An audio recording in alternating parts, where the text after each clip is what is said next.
अखन अहाँ सब सुन रहल छी अमजन म्यूजिक की शानदार प्रस्तुति।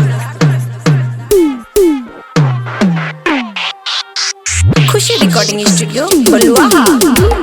शिवा बड़सम छम छम हाय बदनिया छम छम। देखा देखी दिल मेरा जुड़ गया रे, लेके परदेस दिल उड़ गया रे।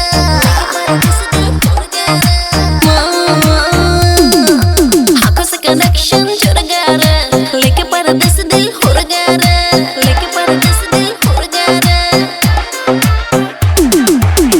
तेरे पास आओ तेरी सांसों में समाओ राजा, तेरे पास आओ तेरी सांसों में समाओ, तेरी नींद चुरा लूं।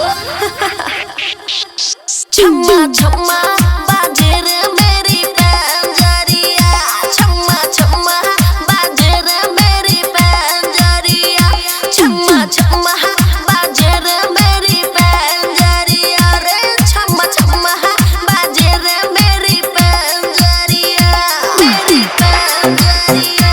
छम छम हाय बदनिया, छम छम हाय बदनिया।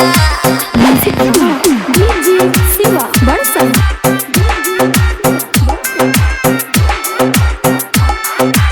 खुशी रिकॉर्डिंग स्टूडियो बलुआहा।